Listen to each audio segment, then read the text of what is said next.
गजाननं भूतगणादिसेवितं कपित्थजम्बूफलचारभक्षणम् उमासुतं शोकविनाशकारकं नमामि विघ्नेश्वरपादपङ्कजं। गुरुर्ब्रह्मा गुरुर्विष्णु गुरुदेव महेश्वर, गुरु साक्षात् परब्रह्म तस्मै श्री गुरुवे नमः। या कुन्देन्दुतुषारहारधवला या शुभ्रवस्त्रावृता या वीणावरदण्डमण्डितकरा या श्वेतपद्मासना या ब्रह्मच्युतशङ्करपवित्रभिर्देवैः सदा वन्दिता। सा मां पातु सरस्वती भगवती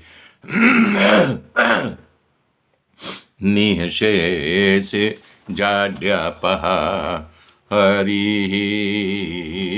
हरि ओम।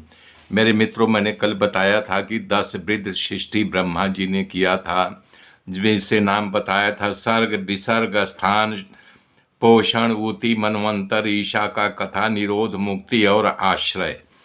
तो उसका मतलब सर्ग मतलब तीनों गुणों का परिणाम स्वरूप पंचभूत पृथ्वी, जल, आकाश, वायु, तेज और पंच तन मात्रा शब्द, स्पर्श, रूप, रस और गंध, कर्मेंद्रिया और ज्ञानेन्द्रिया, अहंकार और महतत्व, इन सब की उत्पत्ति को जो है सर्ग कहा जाता है।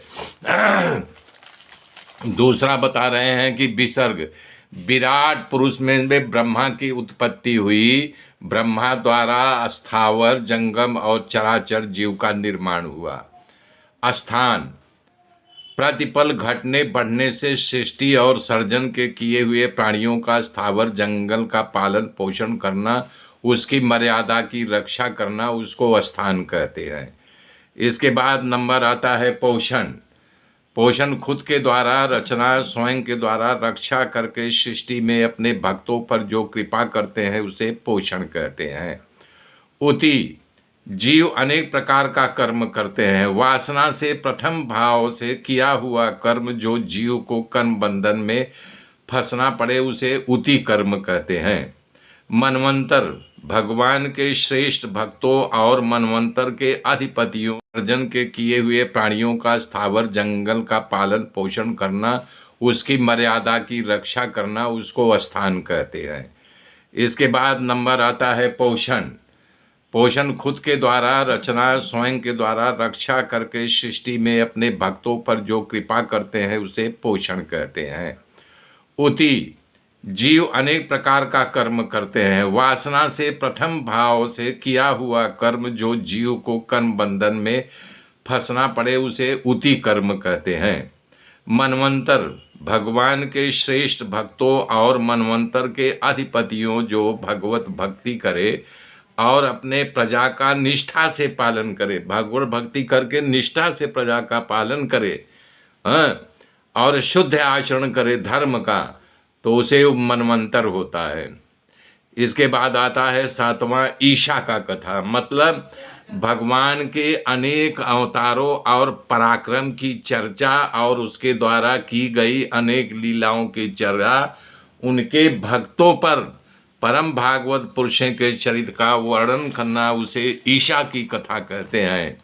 निरोध, जब भगवान योग निद्रा को स्वीकार करके शयन करते हैं तब ये तमाम जीव उसमें विलीन हो जाते हैं। जैसे मकड़ी का जाला बड़ा विशाल रूप ले लेता है, उसमें झूमता है, खेलता है, एक कोने से एक कोने भागता है, उसी खा जाता है, उसे भगवान उसमें जो है विलीन कर लेते हैं।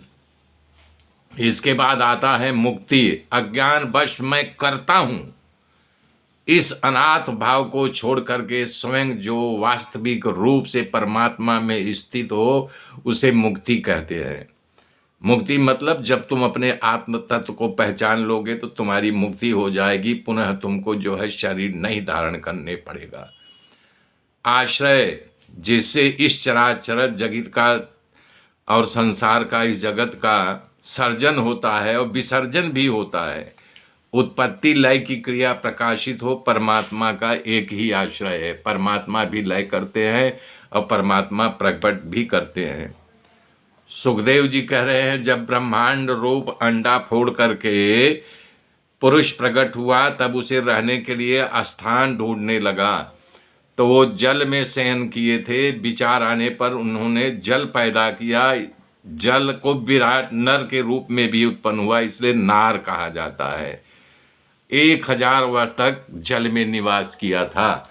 मेरे मित्रों, आगे की गाथा कल जोड़ूंगा, तब तक मेरे साथ बने रहिए।